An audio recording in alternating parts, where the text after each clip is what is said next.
Hello बच्चों, क्या हाल चाल है। माय नेम इज चंदन गनोत्रा और बच्चों आज हम करने वाले हैं human I and colourful world, वो भी सिर्फ कम से कम टाइम में। अब कितना टाइम है वो तो अभी नहीं बताया जा सकता, बट मैं कोशिश करूंगा इसको कम से कम टाइम में करने की।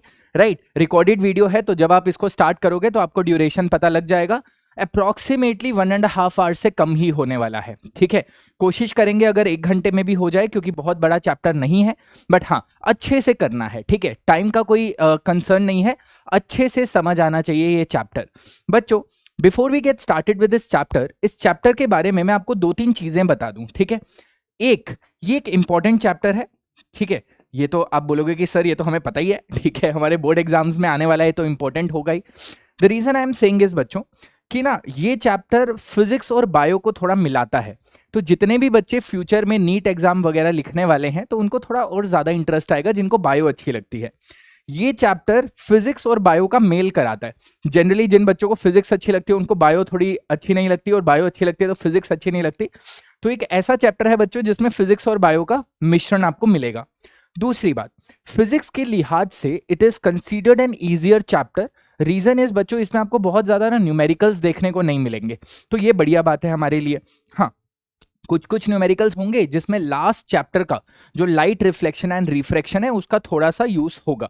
राइट, तो अगर आपने लाइट रिफ्लेक्शन एंड रिफ्रैक्शन नहीं पढ़ रखा तो before you get started with this chapter मेरा छोटा सा सजेशन ये रहेगा कि आप लाइट रिफ्लेक्शन एंड रिफ्रैक्शन का खासकर रिफ्रैक्शन वाला पोर्शन प्लीज पढ़ लीजिए और फिर ये वीडियो देखिए, आपके लिए और ज्यादा बेटर होगा ये वीडियो। ठीक है, तो बच्चों स्टार्ट करते हैं। इस वीडियो में आपको पूरे चैप्टर का इजीएस्ट एक्सप्लेनेशन मिलने वाला है, इंपॉर्टेंट क्वेश्चंस मिलने वाले हैं, और जो भी कंसेप्चुअल सवाल बन सकते हैं वो मैं साथ साथ आपको बताता चलूंगा। तो शुरुआत करें बच्चों, रेडी स्टडी गो। चलिए तो शुरुआत करते हैं।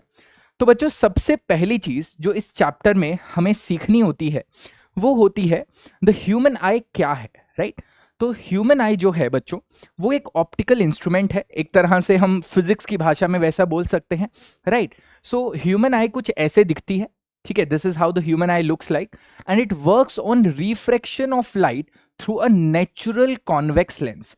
तो पहली बात जो यहां से हमें समझ आती है कि हमारी आईज के अंदर एक लेंस होता है, और दो तरह के लेंसेज आपने पढ़ रखे होंगे।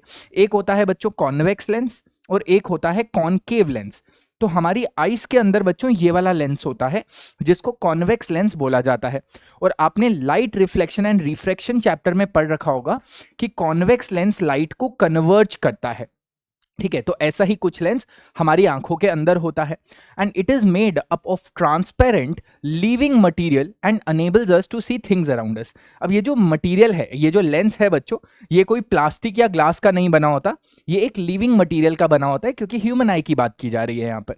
राइट, कुछ इस तरह से हमें आंखें दिखती हैं। इस क्लास में सबसे पहले इस चैप्टर को हम दो हिस्सों में डिवाइड कर सकते हैं। पहला हिस्सा is on the eye portion, then it is on the colourful world. Right, like basically हम प्रिज्म के बारे में पढ़ेंगे, रेनबो कैसे बनता है, स्कैटरिंग पढ़ेंगे, ये सब। ठीक है, तो सबसे पहले बच्चों हमें ह्यूमन आई के मेन पार्ट्स पता होने चाहिए। तो अलग अलग बुक्स में अलग अलग पार्ट्स दे रखे हैं, कुछ बच्चे एक्स्ट्रा पार्ट्स भी पढ़ लेते हैं जो कि अच्छी बात है, बट हमें स्टिक करना है एनसीईआरटी में। राइट, तो एनसीईआरटी में बच्चों ह्यूमन आई की ये फिगर दे रखी है। राइट, अब ह्यूमन आई में अगर मैं मोटा मोटा तौर पर देखूं तो क्या है, कुछ इस तरह से इसका स्ट्रक्चर है। राइट, इस स्ट्रक्चर में आप देखोगे यहां पर एक बल्ज्ड आउट पोर्शन है कुछ इस तरह से, और यहां पर बच्चे एक लेंस है। ठीक है, इस तरह से एक लेंस है, और अगर आप ध्यान से देखो इस shape of this lens is very similar to that of a convex lens. ठीक है, और ये सारी चीजें हैं बच्चों, लेंस है, aqueous humour, pupil, iris, cornea, vitreous humour, optic nerve, retina, ciliary muscles, इन सारी चीजों को बच्चे हमें डिटेल में 1 बाय 1 करके समझना है। ठीक है, तो मेन पार्ट्स क्या हैं ह्यूमन आई के? Cornea, iris, pupil, ciliary muscles, eye lens, retina and optic nerve. ध्यान देने की बात यह है बच्चों, बोर्ड एग्जाम में ना सिर्फ ये डायग्राम पूछा जा सकता है, this diagram is extremely important. Right, ये डायग्राम आसानी से पूछा जा सकता है इस चैप्टर में, और साथ ही साथ ये पार्ट्स के फंक्शंस पूछे जा सकते हैं। ठीक है, तो 1 बाय 1 बच्चे इस पार्ट्स के फंक्शंस हम समझने वाले हैं। ठीक है, चलिए सबसे पहले जो फ्रंट पार्ट ऑफ द आई होता है जो ऐसे बल्ज्ड आउट होता है। राइट, ये जो बल्ज्ड आउट पोर्शन है, राइट, जो कि ट्रांसपेरेंट दिख रहा है, उसको हम कॉर्निया के नाम से जानते हैं। ठीक है, दैट इज कॉल्ड कोर्निया। तो लाइट जब एंटर करती है ह्यूमन आई में तो कोर्निया के थ्रू एंटर करती है। That is the first portion जहां पर सबसे ज्यादा रिफ्रैक्शन होता है आंखों में, right. It is made up of transparent substance and it is bulging outwards, बाहर की तरफ निकला हुआ होता है, कॉन्वेक्स की तरह निकला हुआ होता है। The outer surface of the cornea is convex in shape.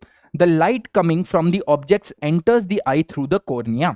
तो कोर्निया हमारा सबसे ज्यादा रिफ्रैक्शन करता है ह्यूमन आईज में, ठीक है।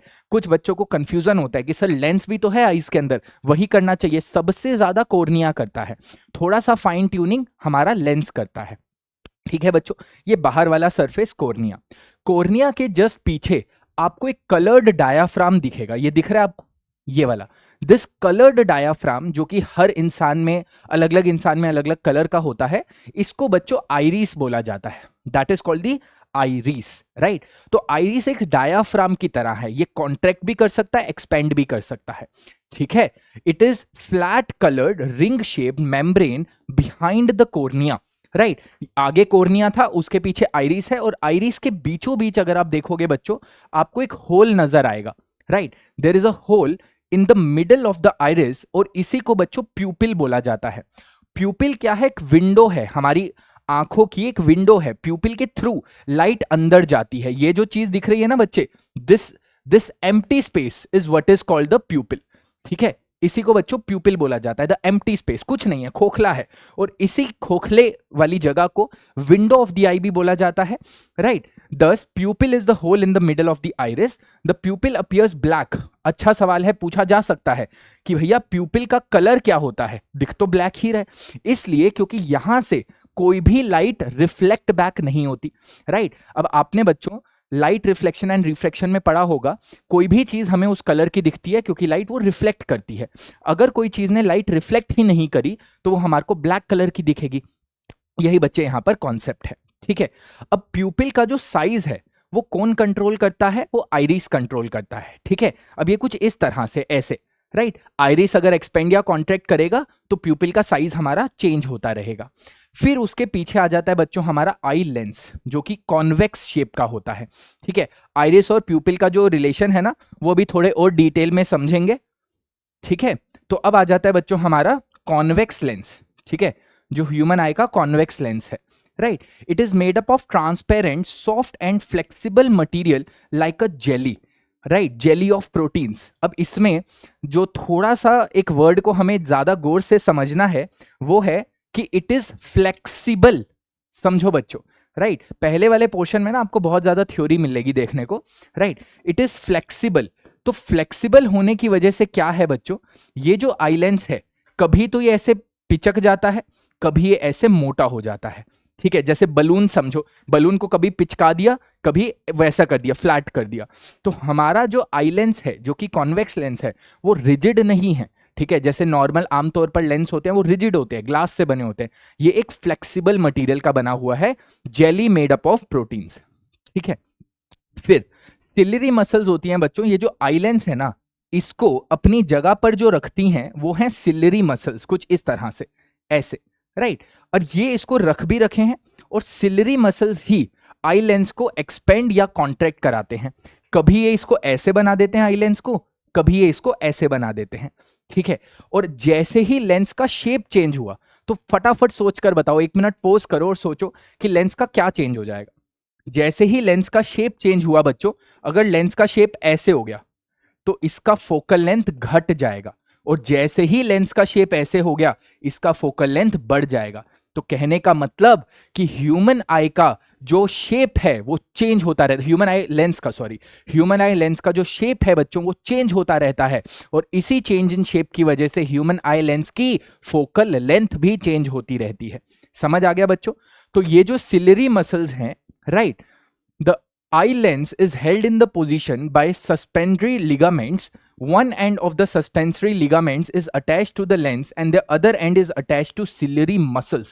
Right? मतलब यहां पर ligaments होते हैं, right? और ligaments किसकी मदद से attached हैं? ciliary muscles. ciliary muscles ही eye lens की shape को change करते हैं। ठीक है बच्चों, ये जो ciliary muscles हैं, right, ये जो यहां पर लिख रखा होगा ये सिलरी मसल्स, ये वाली चीजें, यही आई लेंस को कभी पिचकाते हैं कभी मोटा कर देते हैं। ठीक है, आगे बढ़ जाए। अब फोकल लेंथ क्या होगी आई लेंस की? Hence the converging power can be change by changing the shape of the action of ciliary muscles. ठीक है ना, सिलरी मसल्स अगर कॉन्ट्रैक्ट होंगी, समझो बलून को आपने पिचका दिया तो लेंस मोटा हो जाएगा। ये होता है सिलरी मसल्स जब कॉन्ट्रैक्ट हो जाती हैं, और जब सिलरी मसल्स रिलैक्स होती हैं तो लेंस ऐसा हो जाता है। तो अगर सिलरी मसल्स कॉन्ट्रैक्टेड हैं बच्चों तो फोकल लेंथ घट जाएगी, और सिलरी मसल्स रिलैक्स्ड हैं तो फोकल लेंथ बढ़ जाएगी। ये छोटी छोटी चीजें बच्चों को पता नहीं होती, फिर बोलते हैं कि सर ये चैप्टर में मजा नहीं आ रहा, समझ नहीं आ रहा। ये छोटी छोटी चीजें, बारीकियां बस समझनी है, right. The screen on which the image is formed is called the retina. Retina is like the film in the camera. ठीक है, कैमरा के अंदर जो फिल्म होती है, ये वाला जो जगह है बच्चों, यहां पर इमेज बनती है, ये वाली जगह पर, और इसी को बोला जाता है retina of the human I. Retina क्या है? एक पर्दे की तरह काम करती है, हिंदी में इसको पर्दा भी बोल देते हैं। ठीक है, तो ये पर्दे की तरह काम करती है जहां पर इमेज बनती है। तो आइडियली देखो बच्चों क्या होता है, ठीक है, अगर मैं एकदम सिंपल सा डायग्राम यहां पर बनाऊं तो यहां से लाइट ऐसे आ रही है, ऐसे लाइट आ रही है, और रेटिना पर जाकर इमेज बन रही है, राइट। अब पता है क्या होता है, रेटिना पर बहुत सारे लाइट सेंसिटिव सेल्स होते हैं जिनको रोड्स और कोन्स बोला जाता है। पहले वो सो रहे होते हैं, जैसे इन पर लाइट पड़ती है ये जाग जाते हैं, अरे भैया लाइट आ गई, ये जाग जाते हैं, और ये जाग कर ना कुछ इलेक्ट्रिकल इंपल्सेस निकालने लगते हैं, और ये इलेक्ट्रिकल इंपल्सेस ऑप्टिकल नर्व की हेल्प से हमारे ब्रेन में चली जाती है, और ब्रेन ही हमारी इमेज क्रिएट करता है। ठीक है बच्चों, इस तरह से ये पूरा का पूरा फंडा है वर्किंग ऑफ द ह्यूमन आई। ठीक है, अब जो रेटिना है, अब रेटिना में ना ये इंपॉर्टेंट नहीं है, ठीक है, ये चीज इंपॉर्टेंट नहीं है, ठीक है, इससे कंफ्यूज मत होना। रेटिना क्या है? It's a delicate membrane having a large number of light sensitive sales. Light sensitive sales मतलब ऐसे सेल्स जो जाग जाते हैं, रिस्पोंड करते हैं जैसे उन पर लाइट पड़ती है, और इनको रॉड्स और कोन्स भी बोला जाता है। अब बच्चे रॉड्स और कोन्स ना हमारे सिलेबस में एज सच नहीं है, ठीक है, एनसीईआरटी में नहीं है, बट कभी कभी बोर्ड्स में पूछे जा सकते हैं तो आपको पढ़ाया जाएगा। ठीक है, which respond to the intensity of light and the colour of the objects. मतलब रोड्स इंटेंसिटी को रिस्पोंड करते हैं और कोन्स कलर को। ऐसे याद कर लो, cones C for colours. Cones किसको रिस्पोंड करते हैं? कलर्स को।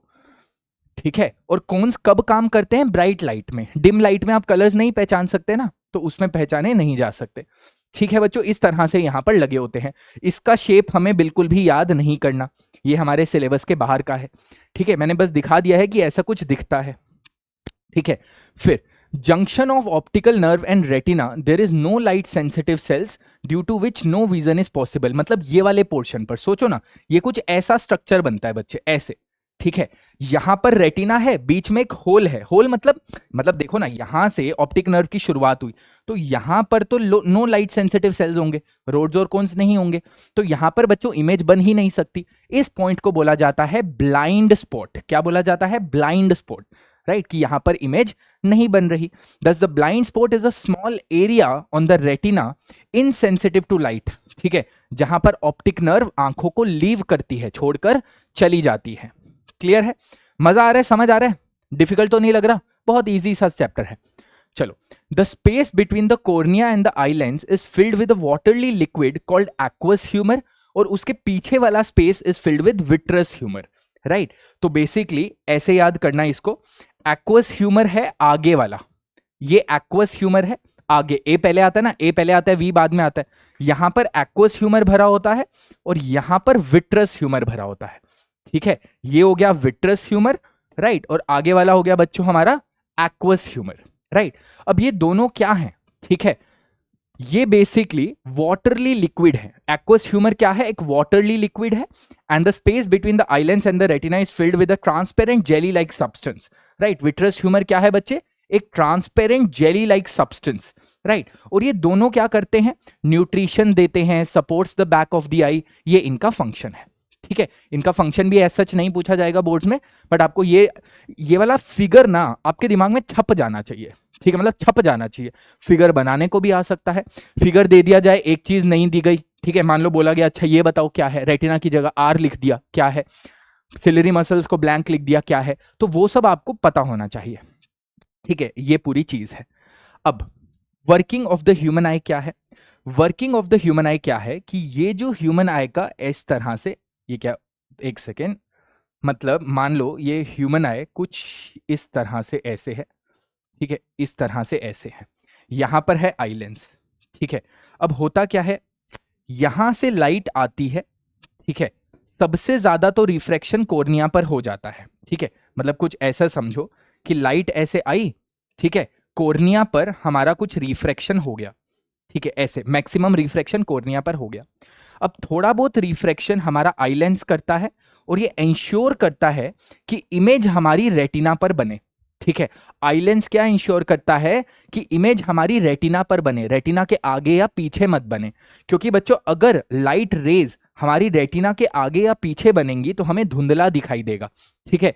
तो इमेज जैसे ही रेटिना पर बनती है, ठीक है, जैसे ही रेटिना पर बनती है, यहां पर क्या होता है, बहुत सारे लाइट सेंसिटिव सेल्स हैं जिनको बोला जाता है रोड्स एंड कोन्स, वो सेल्स जाग जाते हैं, जागते रहो, और यहां से सिग्नल जाते हुए हमारे दिमाग में चला जाता है।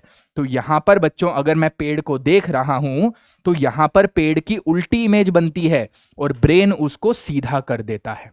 समझ आया? ऐसा सवाल पूछा जा सकता है कि आई में रेटिना पर इमेज कैसे बनती है, तो क्या बोलेंगे बच्चों, रेटिना पर इमेज कैसे बनती है, रियल एंड इन्वर्टेड, ठीक है, रियल एंड इन्वर्टेड। फिर हमें दिखती क्यों है सीधी चीजें, क्योंकि हमारा दिमाग क्या करता है, उस इमेज को सही कर देता है। तो सोच रहे हो आई इतना कॉम्प्लेक्स ऑर्गन है कि दिमाग भी लग रहा है आपको देखने में, समझ रहे हो, खाली आंखें नहीं देख रही, दिमाग भी लग रहा है, ठीक है, पूरा इंटरप्रेटेट करते हैं, ठीक है, इंटरप्रेटेट बोल दिया, इंटरप्रेट जो भी, ठीक है। चलो अब ये क्या है, the light rays coming from the object kept in the front of us enter through the cornea of the eye, pass through the pupil and fall on the eye lens, ठीक है, कॉर्निया से आई, cornea के बाद window क्या था, iris, जब iris के बीच में होल होता है प्यूपिल, और प्यूपिल के बाद आई लेंस में हो गया। The eye lens is a convex lens, so it converges the light rays and produce real and inverted image on retina. तो रेटिना पर कैसी इमेज बन रही है बच्चे, रियल एंड इन्वर्टेड, ठीक है। अब ये सारी इंपॉर्टेंट है, ठीक है। फिर the outer surface of the cornea also acts as a convex lens due to which cornea converges the most of the light entering the eye, only the final convergence, जो फाइन ट्यून होता है कि क्या actually retina पर image बन रही है, retina के आगे या पीछे तो नहीं बन रही, वो क्या करता है, वो लेंस करता है, ठीक है, राइट। अब एक बात बताओ, अगर लेंस होता फिक्स्ड, ठीक है, तो ये फाइन ट्यून कैसे कर पाता। अब ये लेंस जो है, अभी मैंने आपको समझाया कि लेंस कैसा है, फ्लेक्सिबल है, ठीक है, जो कि यहां पर सिलिरी मसल्स हैं, तो सिलिरी मसल्स लेंस के फोकल लेंथ को चेंज कर देती हैं। अब जैसे ही बच्चों एफ हुआ चेंज, ठीक है, तो हमारी इमेज आगे पीछे बन सकती है, ये पूरा फंडा है, ठीक है। अब जो इमेज फॉर्म होती है ऑन द रेटिना, ये ब्रेन के पास जाती है with the help of optic nerve, और वहीं से सेंसेशन ऑफ विजन पैदा होता है, डेवलप होता है, ठीक है। अब रेटिना के पास बहुत सारे लाइट सेंसिटिव सेल्स हैं, राइट, तो बेसिकली क्या होते हैं, ये इलेक्ट्रिकल सिग्नल्स बनाते हैं, और ये सिग्नल्स ब्रेन के पास जाते हैं और हमें विजन का सेंसेशन मिल जाता है। रिपीट हो रही हैं बातें, इसलिए लिख दी गई हैं ताकि आपको एकदम अच्छे से समझ आ जाए, पकड़ बन जाए इस पर, ठीक है। Although the image formed on the retina is inverted, our mind interprets it as an erect object. मतलब अगर एक पेड़ ऐसा है तो पेड़ का इमेज रेटिना पर कैसे बनेगा, ऐसा बनेगा, बट जो हमारा ब्रेन है वो इसको कैसे इंटरप्रेट करेगा, ब्रेन इसको सीधा इंटरप्रेट करेगा, ठीक है। ये पूरी साइकिल है, ठीक है, समझ आ गया बच्चे, ठीक है। अब the eye lens forms a real image of the object on the retina and we are able to see objects. Image कैसे बनती है, रियल बनती है, पर्दे पर बनती है, रेटिना पर बनती है, राइट। आइरिस का काम क्या है बच्चे, आइरिस क्यों एक्सपेंड और कॉन्ट्रैक्ट हो रहा है, क्यों नहीं प्यूपिल का एक परफेक्ट साइज है, वो इसलिए क्योंकि प्यूपिल ने एक विंडो है बच्चों। आपने देखा होगा कई बार आपके घर में बहुत ज्यादा धूप आ रही है, ठीक है, मान लो आपके घर में बहुत ज्यादा धूप आ रही है, तो आप क्या करते हो, विंडो को पूरा खोल देते हो कि कम खोलते हो, कम खोलते हो, राइट। तो सेम आइरिस का फंक्शन है, ये प्यूपिल के साइज को एडजस्ट करता रहता है। अगर बाहर से बच्चों बहुत ज्यादा लाइट आ रही है, बहुत ज्यादा लाइट आ रही है, तो प्यूपिल के साइज को ये छोटा कर देता है। क्यों? क्योंकि हमारा आई लेंस है बच्चों एक कॉन्वेक्स लेंस, और कॉन्वेक्स लेंस लाइट को कन्वर्ज करता है। अगर बहुत ज्यादा धूप वाली लाइट को आप देखोगे तो क्या हो जाएगा, लाइट डायरेक्ट रेटिना पर आपको मतलब एकदम जलने वाली फीलिंग हो जाएगी, रेटिना खराब हो सकता है, तो प्यूपिल के साइज को कम कर देती है। वर्सेस अगर बच्चों बाहर से लाइट बहुत डिम आ रही है, ठीक है, बहुत कम आ रही है, तो ये प्यूपिल के साइज को बड़ा कर देता है, ताकि जितनी भी कम लाइट है चलो आ तो जाए, इमेज तो बन जाए, अच्छे से क्लैरिटी तो दिख जाए। तो ये सिचुएशन होता है, ये प्यूपिल का जो साइज है वो कुछ इस तरह से हो जाता है, राइट। अगर कम लाइट आ रही है, if the light is dim, तो प्यूपिल का साइज बढ़ जाता है। देख रहे हो ब्लैक वाला प्यूपिल है, ठीक है। और अगर लाइट हमारी मतलब बहुत है, जैसे ब्राइट लाइट आ रही है, ठीक है, if the light is bright, तो प्यूपिल का साइज श्रिंक हो जाता है, कम हो जाता है। करता कौन है? आइरिस करता है, ठीक है। प्यूपिल खुद से साइज एडजस्ट नहीं करता, आइरिस का होल ही तो प्यूपिल है, तो आइरिस का साइज चेंज होता है, ठीक है बच्चों। तो ये फंक्शन ऑफ प्यूपिल एंड आइरिस यहां पर मेंशन है, ठीक है। बाद में आप नोट्स भी डाउनलोड कर देख सकते हैं, ठीक है। The retina of our eye has a large number of light sensitive cells, rods and cones, अभी मैंने आपको बताया ही था, ठीक है। रॉड्स जो होते हैं वो रॉड शेप के होते हैं, ठीक है, रेटिना पर होते हैं, and they are sensitive to dim light. Most importantly, right, अगर डिम लाइट में, जैसे आउल होता है वो डिम लाइट में देख सकता है, मतलब उसके पास बहुत ज्यादा रॉड्स हैं, ठीक है। Rods are sensitive to dim light. Cones का काम क्या होता है? कलर, ठीक है, which are sensitive to bright light. The cone cells of the retina respond to the colors. In other words, cone cells cause the sensation of color of the objects. और आपने देख रखा होगा कुछ लोगों को कलर ब्लाइंडनेस होती है। कलर ब्लाइंडनेस मतलब वो सही से कलर्स में डिस्टिंग्विश नहीं कर सकते, तो कहीं ना कहीं गड़बड़ी कहां पर है? कोन्स में गड़बड़ी है, तो ये आपको पता होना चाहिए। Cones do not function in the dim light. आप कोई कपड़े की दुकान पर जाओ, शोरूम में देख के बड़ी बड़ी लाइट्स लगी होती हैं, क्यों? ताकि कलर अच्छे से आप देख सको। अगर डिम लाइट हो तो आप कलर ही नहीं देख सकोगे, आप बोलोगे भैया लाइट बढ़ाओ, तभी तो कलर दिखेगा, पता लगे दुकान में अलग कलर दिख रहा था, घर आके अलग कलर दिख रहा है, ठीक है। चलो, अब होता क्या है बच्चों, हम डे टू डे लाइफ में एक बहुत दूर पेड़ को भी देख लेते हैं और पास रखी एक किताब को भी पढ़ लेते हैं, ठीक है। बट ऐसा कैसे हो पा रहा है? ऐसा कैसे हो पा रहा है? मानो, ठीक है, ये थोड़ा इंटरेस्टिंग है, इसको समझो। मान लो बच्चों ये ह्यूमन आई है यहां पर, ठीक है, कुछ ऐसे बना देते हैं, ये ह्यूमन आई यहां पर है और ये ह्यूमन आई यहां पर है। देखो बच्चों, ये हमारा आई लेंस है, ये हमारा आई लेंस है। अब मैं आई लेंस के पर्सपेक्टिव में बताऊं बच्चों, तो एक बात सोचो, यहां का जो ऑब्जेक्ट डिस्टेंस है वो तो बहुत ज्यादा है, ठीक है, you is very very large, और यहां का जो ऑब्जेक्ट डिस्टेंस है वो बहुत कम है, ठीक है। हमारी आंखों में v फिक्स होता है। v क्यों फिक्स होता है? v होता है इमेज डिस्टेंस। सोच कर देखो, क्या इमेज डिस्टेंस यहां पर भी उतना और यहां पर भी उतना नहीं है? क्योंकि इमेज डिस्टेंस क्या हो जाएगा? रेटिना और लेंस के बीच का डिस्टेंस। तो इमेज डिस्टेंस तो हम चेंज कर नहीं सकते, ऐसा थोड़ा ना कि आपकी आईज कभी बड़ी हो रही है कभी छोटी हो रही है, इमेज डिस्टेंस फिक्स्ड है। अब हमें पता है by the lens formula, important है बच्चों, ध्यान से, 1/v minus 1/u equal to 1/f, ठीक है। आई होप हर बच्चे को ये लेंस फॉर्मूला पता हो, नहीं पता तो light reflection and refraction chapter एक बार देख लो, ठीक है। अब इसमें बच्चों एक बात बताओ, अगर मेरा v फिक्स्ड है और u चेंज हो रहा है, तो ऑब्वियसली f को भी चेंज होना पड़ेगा, ठीक है। और यही f चेंज होने को क्या बोलते हैं? Power of accommodation.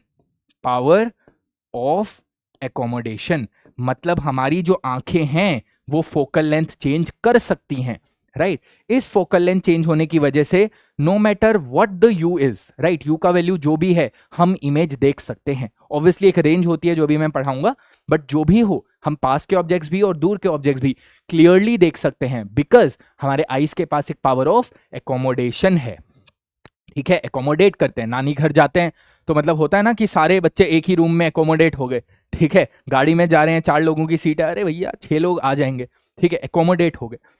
The rays of light coming from a distance object parallel to the one when they reach to the eyes.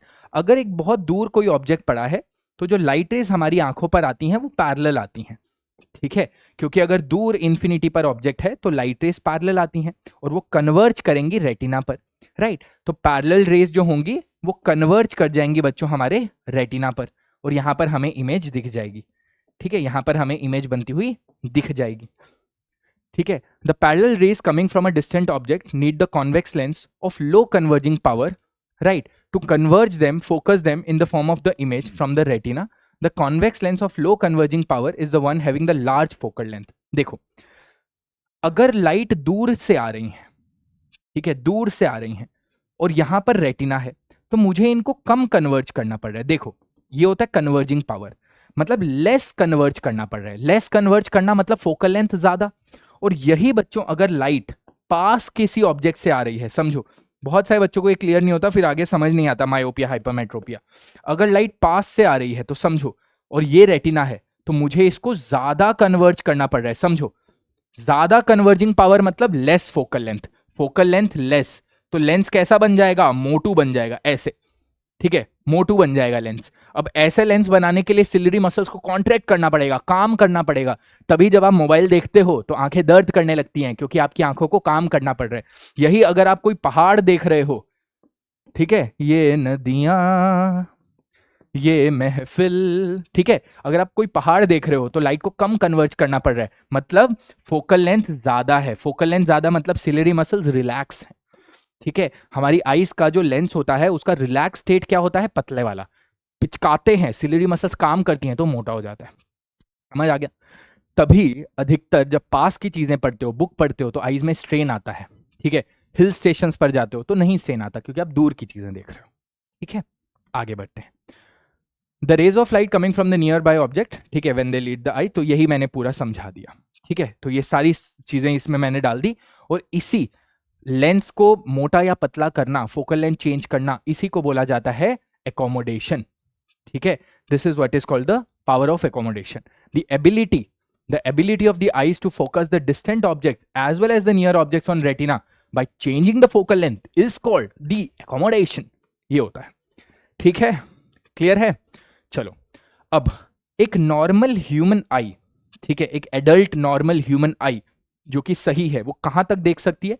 Maximum हम इंफिनिटी तक देख सकते हैं और मिनिमम हम 25 सेंटीमीटर तक देख सकते हैं. ठीक है, फ्रॉम द आई लेंस. ये हमारा रेंज ऑफ विजन होता है, ये मतलब ये. ठीक है, तो our range of vision is from 25 centimetre till infinity. ठीक है, अगर आप 25 सेंटीमीटर से पास की चीजें देखने लगोगे तो आपको धुंधला जाएंगी, चीजें सही से नहीं दिखेंगी.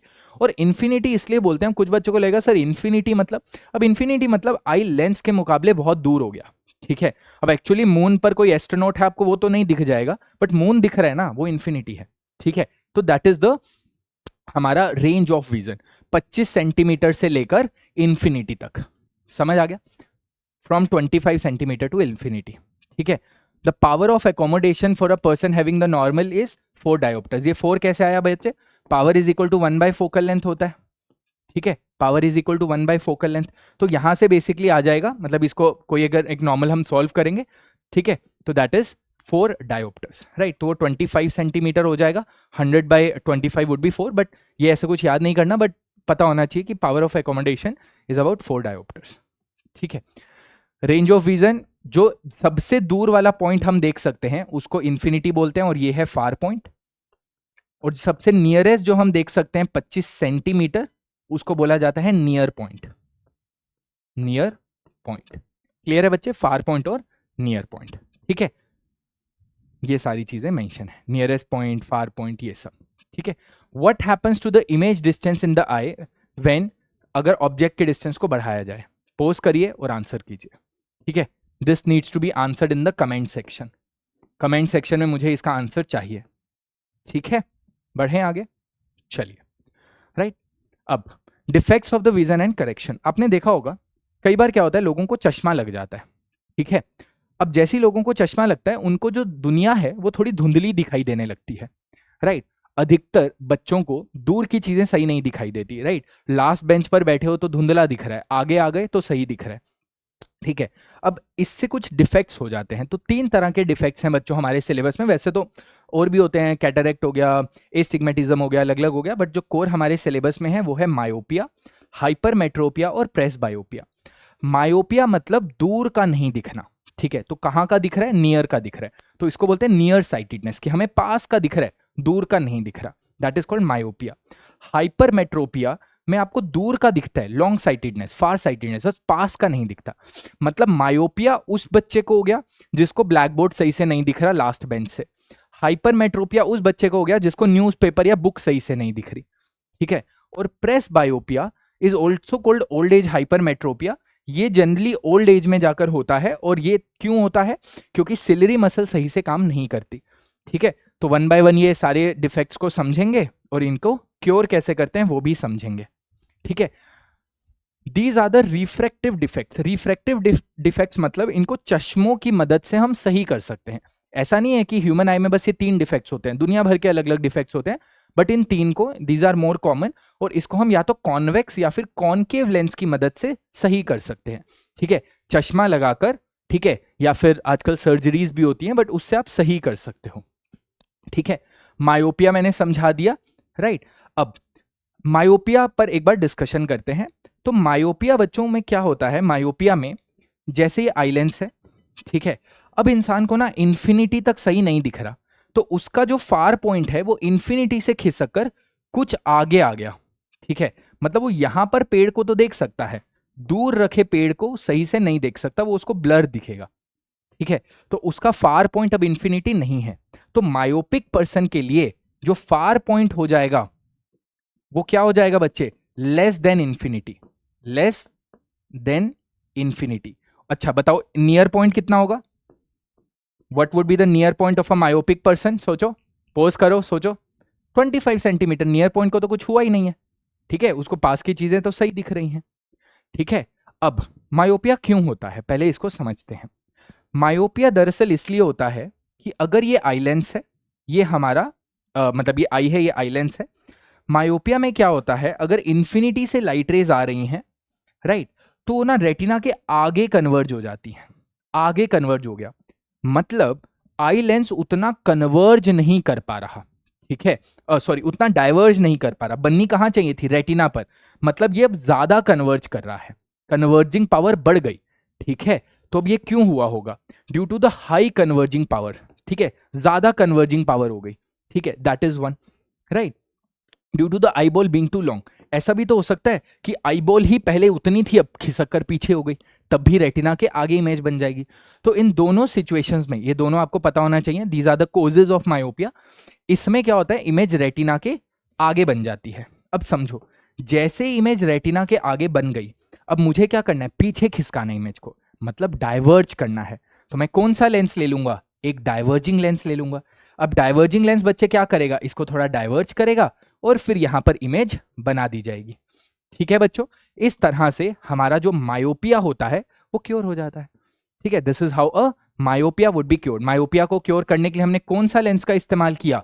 कॉनकेव लेंस का इस्तेमाल किया, ठीक है। We used a concave lens to correct myopia, ठीक है। एक्चुअल जो इसका डायग्राम बनेगा बच्चे, वो एनसीईआरटी में ये है कि अगर मायोपिया हो गया है तो इंफिनिटी से अगर लाइट रेज आ रही है तो रेटिना के आगे बन जाती है। तो इस केस में जो हमारा फार पॉइंट है वो कुछ आगे खिसक गया, मतलब यहां से अगर लाइट रे आ रही है तो यहां पर मिल रही है, ठीक है। तो हम एक चश्मा लगाते हैं, चश्मे में हम कौन सा लेंस इस्तेमाल करते हैं? Concave lens. तो अब इससे फायदा क्या होता है? लाइट डाइवर्ज करती है यहां पर। अब ये जो यहां पर डॉटेड लाइंस बनेगी ना, ये इंटरेस्टिंग चीज है, ये वही वाला फार पॉइंट होगा जो डिफेक्टेड आई का था, ठीक है। तो ये कुछ इस तरह से हमें कॉनकेव लेंस लगाना होता है। ऐसा नहीं कि कोई सा भी कॉनकेव लेंस लगा दोगे, एक अप्रोप्रिएट फोकल लेंथ का कॉनकेव लेंस लगाना होता है, ठीक है। दिस इज बच्चे what is called the myopia and it's cure. Important है बच्चों, बोर्ड एग्जाम में इधर मायोपिया और हाइपरमेट्रोपिया का डायग्राम आएगा ही आएगा, ठीक है। बढ़े आगे, ठीक है।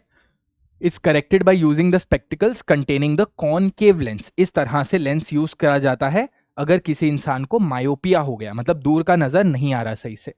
Please note that the concave lens used for correcting the myopia should be of such focal length that it produces the virtual image, right, lying at the far point of the myopic eye. वही जो मैंने बताया था ना, ये वाला situation, कि इसका जो वर्चुअल इमेज है वो उस पॉइंट पर बनना चाहिए जो मायोपिक आई का फार पॉइंट था, ठीक है। उस तरह से लेंस को इस्तेमाल किया जाता है और ये न्यूमेरिकल्स में काम आता है।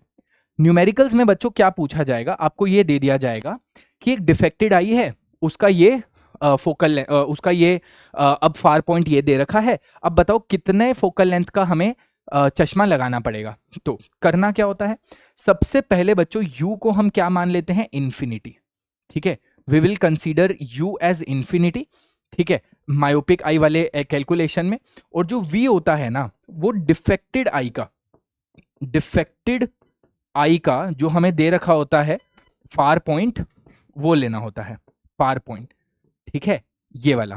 ठीक है, साइन कन्वेंशन का ध्यान रख लेना, प्लस माइनस ये दोनों चीजें इधर हैं तो नेगेटिव एक्सेस में हो जाएगा। ठीक है, यहां से बच्चों आपको लेंस फॉर्मूला लगाना होता है 1/v minus 1/u is equal to 1/f। ठीक है, तो यहां से बच्चों आप f निकाल लीजिएगा। राइट, f को निकालने के बाद f को मीटर्स में कन्वर्ट कर दो और फिर पावर लगा दो एज 1/फोकल लेंथ। इस तरह से बच्चों आपको मायोपिया वाले न्यूमेरिकल सॉल्व करने हैं। ठीक है, the object distance is taken as infinity, the image distance will be the distance of person's far point, right? और फोकल लेंथ निकाल सकते हैं। एक बार फोकल लेंथ आ गई तो हम इजीली पावर भी निकाल सकते हैं। ठीक है, इस तरह से करना होता है। ठीक है, take this as a homework question. Right बच्चों, क्योंकि ये वन शॉट है, अभी आगे आगे आकर हम क्वेश्चंस वाले भी सेशंस लगाएंगे। राइट, बट इसमें भाई आपको क्या करना है, सोच कर देखो। The far point is taken as 80 centimetre, what is the this. Right, तो आपको v का वैल्यू पता है। ठीक है, u का वैल्यू इंफिनिटी, और आपको क्या निकालना है, फोकल लेंथ। वही लॉजिक से एक बार इसको सॉल्व कीजिएगा। ठीक है बच्चों, that is how you have to solve these questions related to myopia. ठीक है, हाइपरमेट्रोपिया में क्या होता है, hypermetropia is called long sightedness, की मतलब अब आपको दूर का तो सही दिख रहा है बट पास पड़ी हुई किताब आपसे नहीं पढ़ी जा रही। ठीक है ना, ठीक है, पास पड़ी हुई किताब आपसे नहीं पढ़ी जा रही। ठीक है, इसमें जो नियर पॉइंट होता है वो 25 सेंटीमीटर से आगे हो जाता है, क्योंकि 25 से नीचे तो किसी को भी दिखाई नहीं देगा। इसमें फार पॉइंट इंफिनिटी रह जाता है। नियर पॉइंट ऑफ 25 सेंटीमीटर ना होकर लेट्स से 40 सेंटीमीटर हो गया, आगे खिसक गया। ठीक है, तो ये इसका रेंज हो जाता है। ठीक है, अब जरूरी नहीं है 40 है, जो भी पर्सन को दे रखा होगा उसका हो जाएगा, बट आगे खिसक जाएगा। ठीक है, इस तरह से ये क्वेश्चंस करने होते हैं। अब ये क्यों होता है बच्चों, ये वाला डिफेक्ट? ये डिफेक्ट कुछ इसलिए होता है कि अगर ये सपोज आई लेंस है, अगर मैं सिंपल ही बना दूं, ज्यादा ऐसे ना बनाऊं, ये आई हो गया। ठीक है, अब यहां पर बच्चे क्या होता है, पास लगे ऑब्जेक्ट। ठीक है, क्योंकि हाइपरमेट्रोपिया में पास वाले ऑब्जेक्ट्स में दिक्कत हो रही है। अब इन्फिनिटी वाला नहीं लेंगे। यहां से लाइट अगर ऐसे जा रही है, अब वो रेटिना के पीछे जाकर मिल रही है, मतलब लेंस अब उतना कन्वर्ज नहीं कर पा रहा। हमें ज्यादा कन्वर्ज करना है, हमें यहां पर लेकर आना है।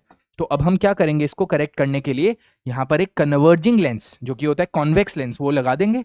ठीक है, और लाइट कन्वर्ज होकर अब वापिस रेटिना पर बनेगी और हमारी जिंदगी बहुत बढ़िया हो जाएगी।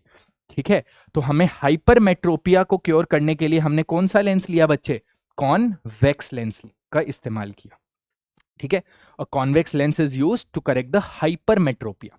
ठीक है, अब ये क्या हो रहा है, अब ये लेंस उतना ज्यादा कन्वर्ज नहीं कर रहा, तो due to low converging power हो गया इसका एक रीजन। दूसरा, अगर जो आईबॉल है वो श्रंक हो गई। राइट, आईबॉल श्रंक हो गई तो इमेज जो यहां बननी थी अब उसके बाहर बन रही है। ठीक है, तो these are the two reasons. और इसको करेक्ट कैसे करते हैं, यही एनसीईआरटी वाला diagram. Near point of the hypermetropic eye अब ये हो गया। ठीक है, एक्चुअलिटी में जो नियर पॉइंट हमारा होना चाहिए था ये 25 सेंटीमीटर वाला, इससे अगर हम देखेंगे तो इमेज बाहर बन जाएगी। तो हम एक कॉन्वेक्स लेंस लेंगे, और कॉन्वेक्स लेंस कुछ इस तरह से कि इससे जो इमेज बन रही है वो हाइपरमेट्रोपिक आई का फार पॉइंट जो होगा, मतलब जो नियर पॉइंट होगा वो वाली बनेगी। ठीक है, इस तरह से होगा। और जैसे ही ये कॉन्वेक्स लेंस लगाया, इमेज वापस से रेटिना पर बन गई। जैसे ही इमेज रेटिना पर बनी, वैसे ही हमें बढ़िया दिखाई देना स्टार्ट हो गया।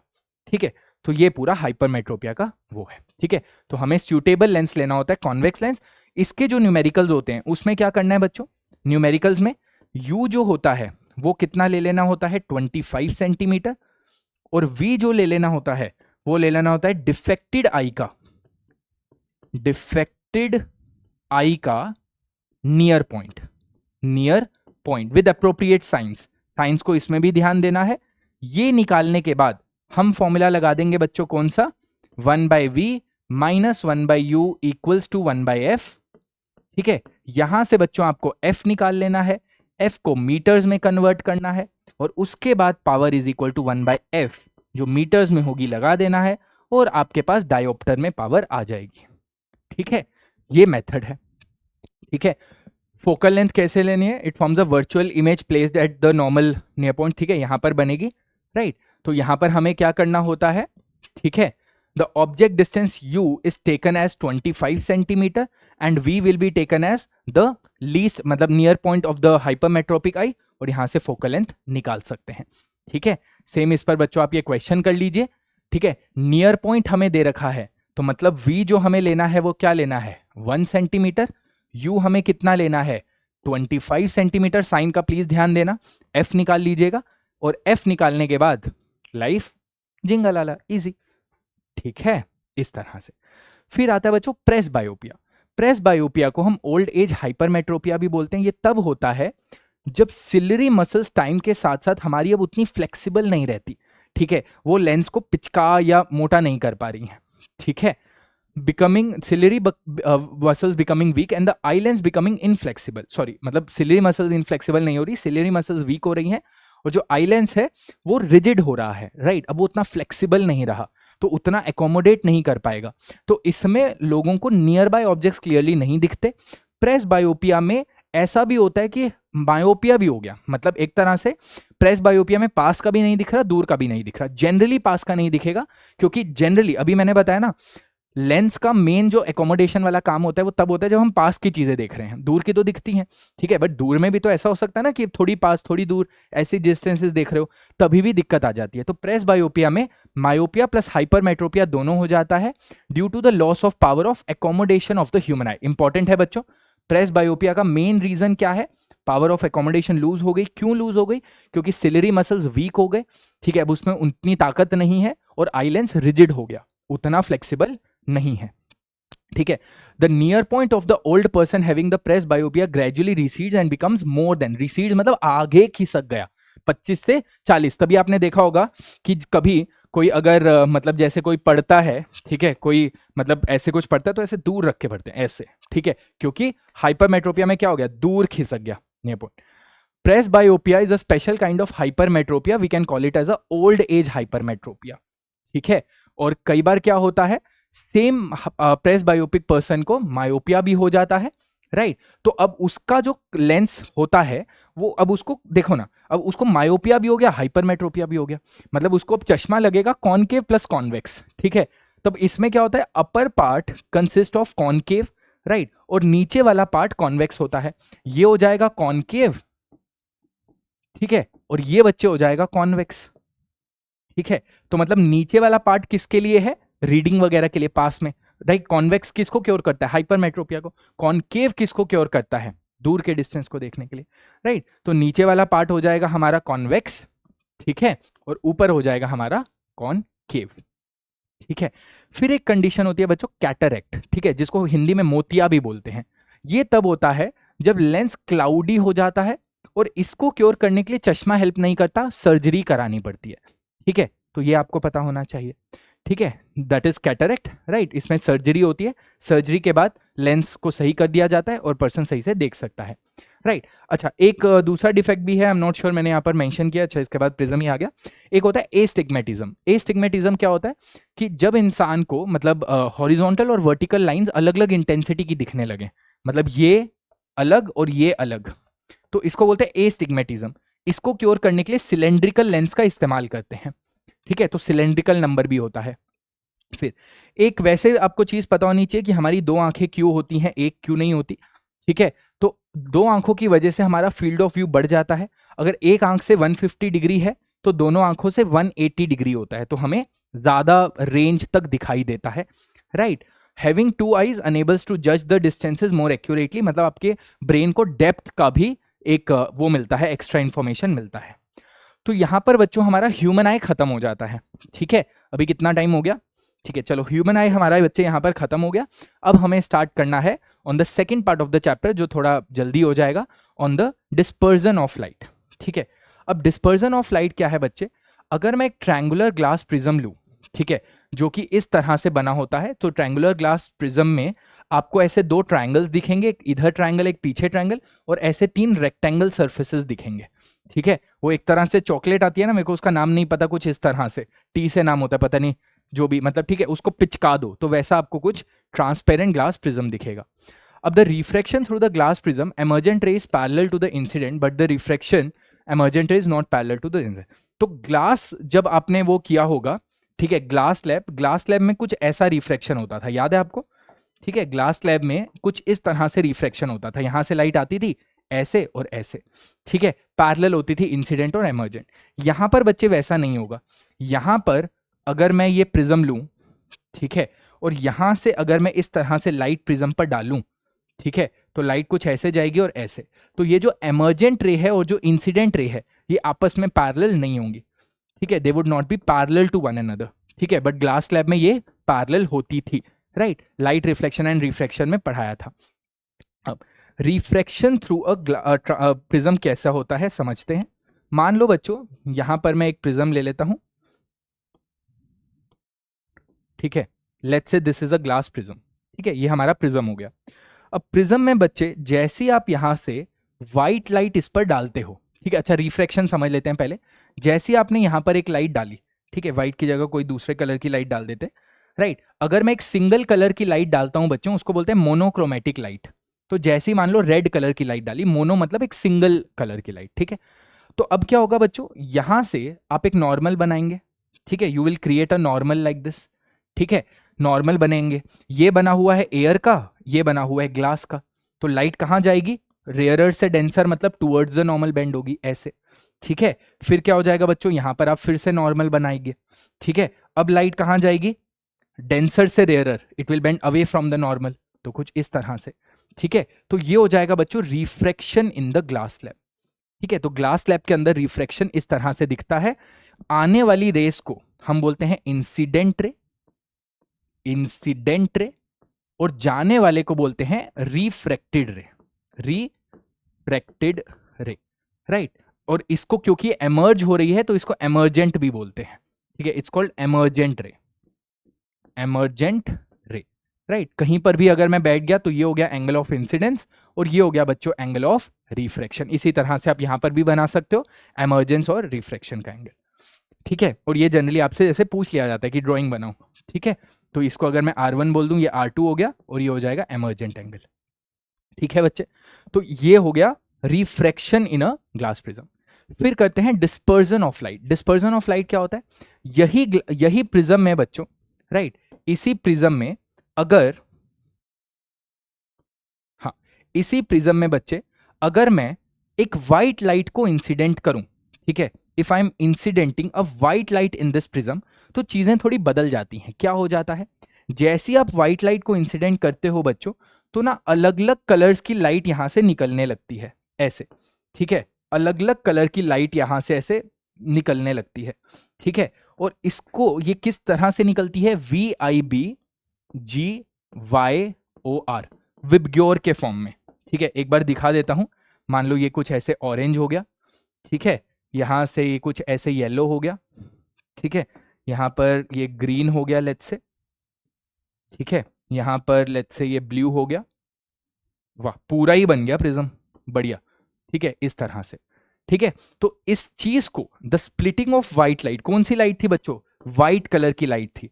The splitting of white light into different colours, ठीक है, ये विबग्योर की तरह से आप याद रख सकते हो। इसी चीज को बोला जाता है द डिस्पर्जन ऑफ लाइट, ठीक है। When the beam of light is pass through the glass prism, right, it splits into a spectrum of colours, इसी को बोला जाता है डिस्पर्जन ऑफ लाइट, ठीक है। अब ये क्यों हुआ सोच कर देखो, राइट। अब ये आगे क्लासेस में आप इसको बहुत डिटेल में पढ़ोगे, बट 10th के लिए इतना इंपॉर्टेंट है। ऐसा समझो बच्चों, जो व्हाइट लाइट है ना, व्हाइट लाइट, इसको थोड़ा ध्यान से समझो, इस पर मैं ज्यादा टाइम लगाऊंगा। व्हाइट लाइट के अंदर सारी कलर्स ऑफ लाइट होती हैं, ठीक है। व्हाइट लाइट के अंदर रेड लाइट भी है, ठीक है, और व्हाइट लाइट के अंदर आपके पास लेट्स से ब्लू लाइट भी है ऐसे, ठीक है, कुछ इस तरह से, राइट। रेड लाइट की बच्चों वेवलेंथ ज्यादा होती है। Red has more wavelength, more wavelength, wavelength, right. और जो ब्लू होती है, या नीचे जाते रहोगे तो वेवलेंथ कम होती है, जो आपको दिख रहा है, right. Blue has less wavelength, ठीक है, वेवलेंथ, ठीक है बच्चे। और वेवलेंथ को हम लैम्डा से भी रिप्रेजेंट करते हैं, ठीक है, आगे चलकर आप पढ़ोगे कि रेड का जो वेवलेंथ होता है वो होता है 700 नैनोमीटर और ब्लू का वेवलेंथ होता है लगभग 400 नैनोमीटर। ठीक है, अभी आपके सिलेबस में ये वेवलेंथ नहीं है, ठीक है, आपको बस ये पता नहीं चाहिए रेड का वेवलेंथ ज्यादा है। अब होता क्या है बच्चों, लाइट अगर आई तो सीधी जा सकती थी, ठीक है, अब कितनी बेंडिंग हुई, मतलब कितना डेविएशन हुआ, रेड का कम डेविएशन हुआ, वॉयलेट का ज्यादा डेविएशन हुआ। तो हम ये बोलते हैं बच्चों कि अगर वेवलेंथ ज्यादा तो डेविएशन डेविएशन कम, राइट। तो यहां से अगर आप देखो तो रेड का वेवलेंथ बहुत ज्यादा है बट रेड बहुत कम डेविएट कर रही है, वॉयलेट का वेवलेंथ बहुत कम है पर सबसे ज्यादा डेविएट कर रही है, ठीक है। और ये क्यों होता है, अल्टीमेटली ये इसलिए होता है बच्चों क्योंकि लाइट की जो स्पीड है ना, राइट, वो अलग अलग मीडियम में अलग अलग होती रहती है, राइट। मतलब जैसे ग्लास में रेड लाइट की स्पीड अलग होगी, वॉयलेट की अलग होगी। अब स्पीड अलग हो गई तो रिफ्रैक्शन, आपको पता है रिफ्रैक्शन किस पर डिपेंड करता है, स्पीड पर। मतलब रिफ्रैक्टिव इंडेक्स क्या होता था, याद है ना वो सारी चीजें। तो स्पीड अलग अलग हो जाएगी तो आपके पास एंगल्स अलग अलग आ जाएंगे, ठीक है। तो उतना ज्यादा भी आपको डीप में नहीं घुसना, आपको बस ये पता होना चाहिए रेड लाइट का वेवलेंथ सबसे ज्यादा तो उसका ये रिफ्रैक्शन सबसे कम तो डेविएशन सबसे कम हो रहा है, और वॉयलेट का सबसे ज्यादा हो रहा है, ठीक है। तो इसी को बोला जाता है बच्चे डिस्पर्जन ऑफ लाइट, राइट, क्योंकि लाइट अलग अलग स्पीड में चलती है इन द ग्लास प्रिज्म, अलग अलग कलर्स ऑफ लाइट अलग अलग स्पीड से चलते हैं, ठीक है। तो इस पूरी चीज को, राइट, हम यहां से एक्सप्लेन कर सकते हैं। अब न्यूटन ने एक एक्सपेरिमेंट किया था, न्यूटन ने क्या किया था, ऐसे दो प्रिज्म ले लिए थे, ठीक है।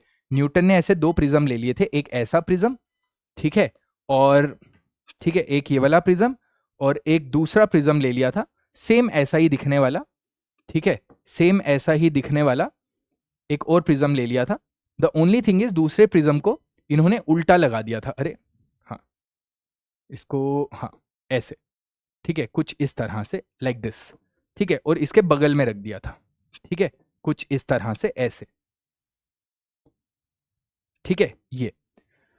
और न्यूटन ने एक एक्सपेरिमेंट किया, उन्होंने क्या सोचा कि अच्छा व्हाइट लाइट को मैं 7 रंगों में बदल सकता हूं, मतलब स्पेक्ट्रम ऑफ कलर्स में बदल सकता हूं, तो एक दूसरा प्रिज्म लगा दूंगा तो और ज्यादा रंग हो जाने चाहिए। बट उन्होंने जब ये एक्सपेरिमेंट किया, यहां से व्हाइट लाइट अगर जा रही थी तो यहां से वापस व्हाइट लाइट बनकर निकल रही थी। मतलब उनका ये ऑब्जर्वेशन था कि यहां पर व्हाइट लाइट स्प्लिट हुई होगी, राइट, 7 रंगों में, और यहां पर वो 7 रंग वापस मिल गए होंगे, right, in a single colour. तो कुछ इस तरह से बच्चों सीन हुआ होगा, राइट, कुछ ऐसे, ठीक है, इस तरह से, मतलब कुछ हुआ होगा, ठीक है, ऐसे, तो वापस मिल गया होगा। इसको बोला जाता है डबल प्रिज्म एक्सपेरिमेंट, और इससे यह प्रूव होता है कि व्हाइट लाइट 7 रंगों से मिलकर बनी है। The white light is Indeed made up of 7 colours, ठीक है बच्चों, इस बात से यह पता लगता है, ठीक है। रेनबो कैसे बनता है, अब रेनबो बनने के लिए बच्चों क्या होता है, मान लेते हैं हमारे पास एक रेन ड्रॉप है, ठीक है, ये रेन ड्रॉप है, ठीक है, इस तरह से। अब रेन ड्रॉप में क्या होता है, यहां से लाइट एंटर करती है रेन ड्रॉप में, ठीक है, यहां से ऐसे लाइट एंटर करी, ठीक है, कुछ इस तरह से समझ लो, ऐसे लाइट एंटर करी और लाइट अलग अलग कलर्स में यहां से ऐसे स्प्लिट हो गई, ठीक है। तो मतलब एक छोटी सी जो रेन ड्रॉप है वो किसका काम कर रही है बच्चे, वो एक प्रिज्म का काम कर रही है। अब यहां से ना लाइट क्या होती है, इंटरनली रिफ्लेक्ट हो जाती है, ठीक है, लाइट ऐसे इंटरनली रिफ्लेक्ट हो जाती है कुछ इस तरह से, और फिर ये ऐसे बाहर निकल जाती है, ठीक है, कुछ इस तरह से। और यहां पर बच्चों हमें रेनबो दिखता है, this is where you see the rainbow. तो रेनबो फॉर्मेशन में 3 चीजें होती हैं, क्या होता है, यहां पर देखो बच्चों तो क्या हो रहा है, डिस्पर्जन, डिस्पर्जन, यहां पर बच्चे हो रहा है इंटरनल रिफ्लेक्शन, ठीक है। इसका एक केस होता है टोटल इंटरनल रिफ्लेक्शन, वो अभी हमारे सिलेबस में नहीं है, तो बस आपको ये इंटरनल रिफ्लेक्शन पता होना चाहिए। और यहां पर क्या हो रहा है बच्चों, रिफ्रैक्शन, नॉर्मल रिफ्रैक्शन, ठीक है। और ध्यान देखो, यहां पर अगर सूरज था और यहां पर हम खड़े हैं तो सूरज हमारे पीछे होना चाहिए अगर मुझे रेनबो दिख रहा है, ठीक है। तो this is how the rainbow gets formed, ठीक है। तो जो छोटे छोटे रेन ड्रॉप्स होते हैं हमारे एटमॉस्फेयर में, these are acting like very small tiny prisms, ठीक है। तो इस वजह से बच्चों रेनबो का फॉर्मेशन होता है, ठीक है, exactly what is mentioned in our book as well, right. अब इसमें ना मैंने इंटरनल रिफ्लेक्शन करके एक चीज बोली, एक्चुअली ना उसको समझने के लिए आपको TIR पता होना चाहिए। TIR का मतलब क्या होता है समझेंगे, TIR मतलब होता है टोटल इंटरनल रिफ्लेक्शन। अगेन ज्यादा डीप में नहीं जाना, नॉट इन आवर सिलेबस, थोड़ा सा आइडिया होना चाहिए ताकि आपको रेनबो का फॉर्मेशन समझ आ सके। होता क्या है, अगर लाइट एक डेंसर से रेयरर मीडियम में जा रही है, सारे डेंसर से रेयरर में लाइट कुछ ऐसे जा रही है, तो बताओ लाइट कहाँ बेंड करेगी, टुवर्ड्स द नॉर्मल और away from the normal? Denser से rarer means away from the normal bend करेगी। ठीक है, कुछ इस तरह से। ठीक है बच्चे, यहां पर अगर मैं नॉर्मल ड्रॉ कर दूं, ठीक है, तो लाइट डेंसर से रेयरर में away from the normal bend कर रही है। ठीक है, अगर मैं एंगल ऑफ इंसिडेंस को बढ़ा दूं, तो एक पर्टिकुलर एंगल होगा ना बच्चे जब लाइट ऐसे चली जाएगी, मतलब ये वो वाला एंगल ऑफ इंसिडेंस है, इसको मैं क्रिटिकल एंगल बोल दूं, जहां पर रिफ्रैक्टेड एंगल 90 डिग्री है। तो यहां पर क्या हो रहा था बच्चों, angle of incidence was less than the critical angle. अब आपने सोचा क्या हो अगर मैं एंगल, क्रिटिकल एंगल मतलब एंगल ऑफ इंसिडेंस को क्रिटिकल से भी बढ़ा दूं, तो बच्चों लाइट ना इंटरनली रिफ्लेक्ट कर जाती है ऐसे। ठीक है, यहां पर क्या हो जाएगा, angle of incidence is greater than the critical angle, और इस कंडीशन को बच्चों बोला जाता है TIR, मतलब टोटल इंटरनल रिफ्लेक्शन। ठीक है, टोटल इंटरनल रिफ्लेक्शन, इसी को बोला जाता है TIR, टोटल इंटरनल रिफ्लेक्शन। ठीक है, फिर बात करते हैं बच्चों लास्ट टॉपिक पर, जिसका नाम है एटमॉस्फेरिक रिफ्रैक्शन।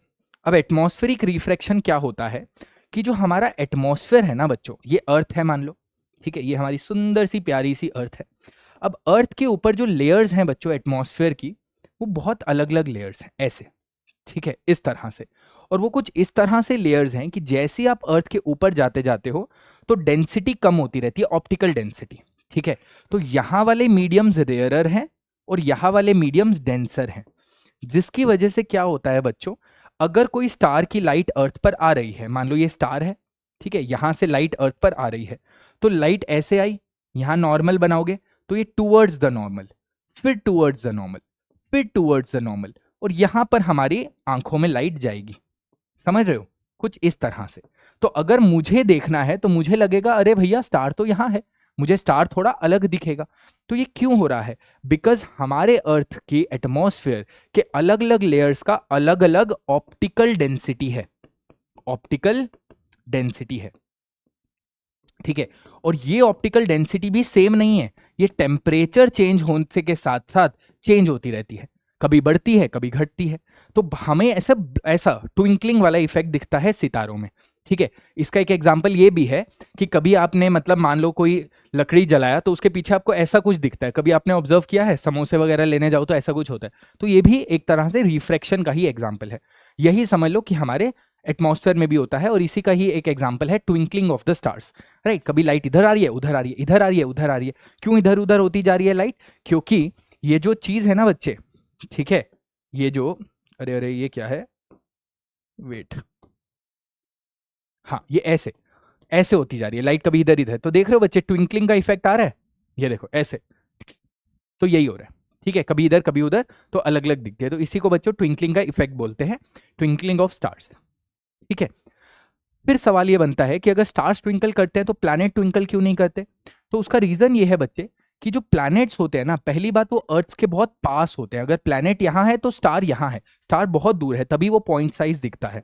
और दूसरा ना बच्चे, स्टार जो होते हैं वो पॉइंट ऑब्जेक्ट होते हैं, पॉइंट ऑब्जेक्ट बहुत छोटे दिखते हैं हमें अर्थ से, और ये बहुत बिग दिखते हैं। ठीक है, तो यहां पर क्या होगा बच्चे, अगर मैं इस तरह से अगर कोशिश करूं इस पे बनाने की, तो यहां से जब लाइट आएगी ना तो आपको ट्विंकल करते हुए दिखेगी अलग अलग। ठीक है, लाइट ऐसे उस पर आ रही है, इसमें क्योंकि ये इतना बड़ा पोर्शन है, यहां से जो लाइट आ रही है, इसमें अगर आप करोगे ना कुछ उतना ज्यादा इफेक्ट आपको देखने को मिलेगा नहीं, क्योंकि ये बहुत बड़ा ऑब्जेक्ट है। वर्सेस यहां पर एक सिंगल ऑब्जेक्ट है, तो हल्का सा भी चेंज हुआ तो आपको एक ट्विंकलिंग इफेक्ट देखने को मिलेगा। ठीक है, तो स्टार्स आपको ट्विंकल करते हुए दिखे। इसका ना दूसरा एग्जांपल भी देता हूं, इसका दूसरा एग्जांपल भी देखता हूं। ये देखो, स्टार्स ना एक पॉइंट ऑब्जेक्ट है, बट यहां पर ना बहुत सारे पॉइंट ऑब्जेक्ट को हम मिला दो प्लैनेट को, तो इसमें आपको ज्यादा ट्विंकलिंग दिख रहा है, इसमें दिख रहा है। समझ रहे हो, बढ़िया एग्जांपल, मतलब मजा ही आ गया, मैं भी इंप्रेस हो गया कैसे याद आ गया। ठीक है, तो इस तरह से बच्चों आपको प्लैनेट्स ट्विंकल करते हुए नहीं दिखाई देंगे। ठीक है, तो सारे यहां पर लिख रखा है, और स्टार्स आगे क्यों दिखते हैं वो भी मैंने बता दिया। राइट, क्यों, क्योंकि एटमॉस्फेरिक रिफ्रैक्शन की वजह से। फिर एटमॉस्फेरिक रिफ्रैक्शन का एक दूसरा एग्जांपल है सन। क्या होता है बच्चों, देखो यहां पर अर्थ है, ठीक है, मान लेते हैं ये अर्थ है, दिस इज प्लैनेट अर्थ, ठीक है, और यहां पर अर्थ का एटमॉस्फेयर है, ठीक है। अब देखो बच्चों, मान लो सनलाइट अभी यहां पर है, तो सनलाइट अर्थ पर आई, रिफ्रैक्शन होते होते होते होते यहां पर पहुंची। तो देखो सन तो अभी उगा ही नहीं, अगर इसको मैं होराइजन लेवल बनाऊं तो सन तो अभी होराइजन के ऊपर आया ही नहीं, ठीक है। बट फिर भी देखो, अगर मैं इसको होराइजन लेवल बनाऊं तो सन तो अभी होराइजन पर आया ही नहीं, बट फिर भी मुझे यहां पर सन दिख जाएगा, ठीक है। तो अर्ली राइज ऑफ सन, तो 2 मिनट पहले ही सन दिख जाएगा, ठीक है, 2 मिनट पहले ही सन मुझे उगता हुआ दिख जाएगा बिकॉज ऑफ रिफ्रैक्शन। और मान लो सन ढल गया, अब सन ढल गया, सन से लाइट आ रही है, आती रहेगी थोड़ी आगे थोड़ी आगे, तो मुझे अभी भी सन दिख जाएगा, ठीक है। तो डिलेड इन द सनसेट, तो 2 मिनट पहले सन आपको दिखता है और 2 मिनट बाद तक सन आपको दिखता है। इसको बोलते हैं advance sunrise and delayed sunset, ठीक है। ये किसकी वजह से होता है? ये होता है एटमॉस्फेरिक रिफ्रैक्शन की वजह से, ठीक है, advance sunrise and delayed sunset. Now the last topic बच्चों is the scattering of light. अब स्कैटरिंग ऑफ लाइट क्या होता है कि कभी अगर लाइट है, मान लो एक व्हाइट लाइट है, समझेंगे ये व्हाइट लाइट है, व्हाइट लाइट के रास्ते में बच्चों अगर कुछ पार्टिकल्स आ जाते हैं, ठीक है, छोटे छोटे पार्टिकल्स आ जाते हैं इस तरह से, तो अगर इसके रास्ते में कुछ पार्टिकल्स आ जाते हैं किसी भी लाइट के, राइट, तो क्या होता है, ये अलग अलग डायरेक्शन में फैल जाती है, राइट। अब ये कौन सी लाइट यहां पर ज्यादा फैलेगी वो डिपेंड करता है कि इस लाइट का जो वेवलेंथ है, राइट, और इन पार्टिकल्स का जो साइज है वो आपस में दोस्ती बनाता है कि नहीं। छोटी वेवलेंथ वाली लाइट छोटे पार्टिकल से दोस्ती बनाती है, और हमारे एटमॉस्फेयर में बच्चों जो मैक्सिमम पार्टिकल्स हैं वो स्मॉल पार्टिकल्स हैं, स्मॉल पार्टिकल्स। अब स्मॉल वेवलेंथ किस लाइट की होती है? ब्लू की, राइट, रिलेटिवली ब्लू की लाइट की वेवलेंथ कम होती है, सबसे कम वॉयलेट की होती है, बट हमारे एटमॉस्फेयर में जो पार्टिकल्स हैं वो ब्लू लाइट को सबसे ज्यादा स्कैटर करते हैं, और सबसे कम किसको स्कैटर करते हैं? रेड लाइट को। तो याद रख लो बच्चों, red scatters the least, scatters least, right. और अभी हमने ये भी देखा था रेड हमारी क्या होती है? सबसे कम वो भी होती है ना, ठीक है, सबसे कम डेविएट भी करती है। और जो हमारी वॉयलेट हो जाएगी, वॉयलेट स्कैटर्स मोस्ट।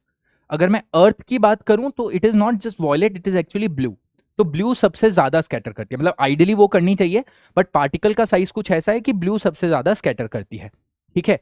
तो क्योंकि ब्लू सबसे ज्यादा स्कैटर करती है, राइट, तो इसीलिए जो आपको स्काई है वो ब्लू दिखता है। Scattering of light by the particles is called the Tyndall effect. एक सिंपल सा एग्जांपल देख लो, अगर एक मतलब घर में रोशनी आ रही है, ऐसे धूप आ रही है, ठीक है, तो आप देखोगे कि जहां जहां पर भी धूप आ रही है वहां पर आपको चीजें दिख जाएंगी। तो चीजें क्यों दिखती हैं? Because of scattering of light. अगर लाइट स्कैटर नहीं करेगी तो दिखेगी नहीं। स्कैटरिंग की वजह से बच्चे क्या होता है कि लाइट ना अलग अलग डायरेक्शन में फैल जाती है, ठीक है, मतलब लाइट ऐसे पार्टिकल से टकराई तो अलग अलग डायरेक्शन में फैल जाती है। तो इस अलग अलग डायरेक्शन में फैलने को ही स्कैटरिंग ऑफ लाइट बोला जाता है, ठीक है।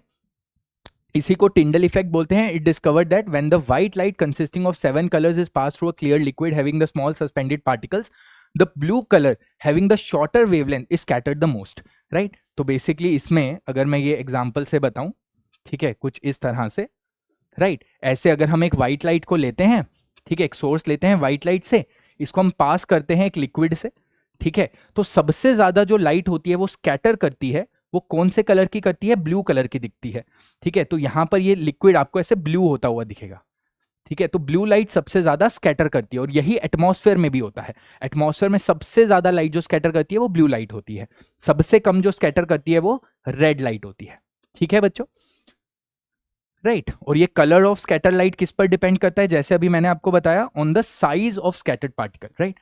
Thus the particle size in the water droplets suspend are much larger than the wavelength range of visible light, ठीक है। मतलब ऐसा समझो कि जो वेवलेंथ है और पार्टिकल साइज है उस पर स्कैटरिंग डिपेंड करता है। अगर पार्टिकल साइज छोटा तो कम वेवलेंथ की लाइट को स्कैटर करेगा, पार्टिकल साइज बड़ा तो ज्यादा वेवलेंथ की लाइट को स्कैटर करेगा। हमारे एटमॉस्फेयर में सबसे ज्यादा जो पार्टिकल्स हैं, राइट, आर स्मॉलर, राइट, तो ये कौन सी लाइट को स्कैटर करेंगे? ये ब्लू लाइट को स्कैटर करेंगे, ठीक है बच्चों, राइट। लार्जर पार्टिकल्स क्या करेंगे? They scatter the light such that due to which the scatter light also appears white. अगर बहुत बड़े बड़े पार्टिकल्स हैं तो वो सारी लाइट को स्कैटर कर देंगे, ठीक है, तो लाइट हमें अल्टीमेटली व्हाइट दिखेगी। Extremely minute particles such as the air molecules in the atmosphere mostly कौन सी लाइट को स्कैटर करेंगे? ब्लू लाइट को, और इसी वजह से एटमॉस्फेयर जो स्काई है वो हमें ब्लू दिखता है।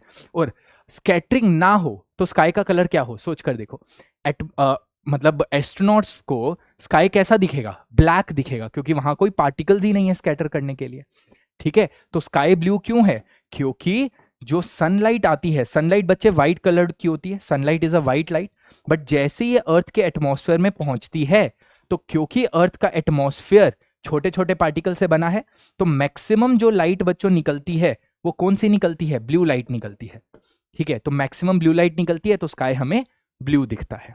समझ आ गया बच्चों? राइट, तो स्काई इज ब्लू। ये एस्ट्रोनॉट्स को वो कैसा दिखेगा? स्काई एस्ट्रोनॉट्स को डार्क दिखेगा। लास्ट चीज है बच्चों कि जो सन है वो हमारे को कैसा दिखेगा। देखो, अगर मान लो होराइजन पर सन है, ठीक है, होराइजन पर सन है, पहली बात सन का जो कलर होता है वो व्हाइट होता है, राइट। मतलब एस्ट्रोनॉट्स को सन आपको व्हाइट कलर का दिखेगा अगर कुछ भी स्कैटरिंग नहीं है। अब सन से लाइट आई, जैसे ही बच्चों लाइट अर्थ एटमॉस्फेयर में पहुंची तो समझो बाकी ब्लू ब्लू लाइट तो सारी स्कैटर हो गई। द ओनली लाइट जो बची हमारी आंखों तक आने के लिए, जब सन होराइजन पर है, यहां से अगर मैं देख रहा हूं तो वो कौन सी लाइट है बच्चों? Red light. तो मुझे सन कैसा दिखेगा? रेड कलर का दिखेगा। क्यों? क्योंकि लाइट ने बहुत ज्यादा यहां पर क्या देखा? लाइट ने बहुत ज्यादा बच्चे यहां पर डिस्टेंस ट्रेवल किया, तो सारी लाइट तो भाग गई। Only light that is left is the red light, right. Distance ज्यादा था यहां पर, ठीक है। वर्सेस अगर मैं यहां की बात करूं बच्चों, जब सन हमारा नून में होता है, मतलब आफ्टरनून में, तो आफ्टरनून में सूरज यहां पर है, तो जो अर्थ के एटमॉस्फेयर के अंदर सनलाइट बहुत कम डिस्टेंस ट्रेवल कर रही है, मतलब उतना स्कैटरिंग नहीं हो रहा, तो आफ्टरनून में 12 बजे सन आपको व्हाइट दिखेगा, राइट। और होराइजन में मतलब या तो सुबह सुबह या शाम को सन आपको थोड़ा रेडिश दिखेगा। कभी आपने ऑब्जर्व किया हो? रेडिश ऑरेंजिश दिखेगा, ठीक है बच्चों। तो ये है, और इसी के साथ हमारा ये चैप्टर हो जाता है समाप्त, ठीक है।